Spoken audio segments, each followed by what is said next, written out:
Basonbarrena zoazela eta bost gauza bakarrik eraman ditzakezula esaten badizute, zer sartuko zenuke motxilan? Haien artean iparrorratz bat egongo litzateke. Izan ere, tresna elektronikorik ezean iparrorratzak ez du alditik atera gaitzake. Baina, badakizue nola asmatu zen? Testu askok antzinako Txinan kokatzen dute bere jatorria duela 2000 urte baino gehiago. Magnetizazko espal bat jartzen zuten. Propietate magnetikoak duen burdin mineral bat. Burdinazko ontzi batean flotatzen. Hala ere, munduan zehar beste toki batzuetan ere asmatu egin zutela esaten da. Teoria horietako batek dio Europan ere iparrorratz bat asmatu zela, Txinan bezala. Ta iparraldera begiratzen zuela, Txinan ez bezala. Hasieran, etorkizuna iragartzeko edo erritualak egiteko erabiltzen zen.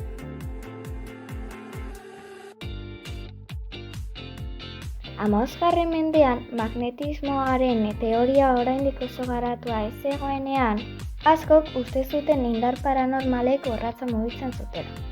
Hortik datorkio izena, brujula, brujatik dator, hau da, zorginatik. Geroago, pentsatu zen orratza iparraldera begira zegoela, poloan Rupert Nigra izeneko isla fantastiko batean zegoen burdinazko mendi handi batek erakarrita. Baina ez da egia. Ziur, entzun duzuela lurra inguratzen duen eremu magnetiko handiari buruz hitz egiten. Bada, iparrorratzek igidurarekiko oso sentikorrak diren orratz finak erabiltzen dituzte. Ideia horretatik abiatuta, al zenekien ez direla gauza bera ipar geografikoa eta magnetikoa. Lehenengoa, edozein pertsonak mapa batean iparpoloa edo artikoa gisa identifikatuko lukeena da.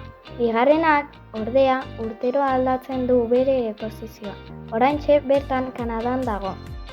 Iparrorratzak ezin dira poloetan erabili. Eremu magnetikoaren indarlerroak bat egiten dute bertan, eta alferrik da han erabiltzea. Historian zehar iparrorratzak hobetuz eta etenifikatuz joan dira. Urte askotan zehar, gizakia orientatzeko tresnari garrantzitsuena izan zen. Marinel salbatu ditu. Gainera, geolokalizazioa deritzonaren oinarriak ezarri zituzten. Teknologia berriak izan arren, iparrorratzak funtsezkoak dira oraindik ere mendizale eta esploratzaileentzat. Beste datu garrantzitsu bat da ingurumena errespetatzen dutela. Ez dute elektrizitaterik edo pilarik behar. Bere garrantzia justifikatuta dagoela esan dezakegu.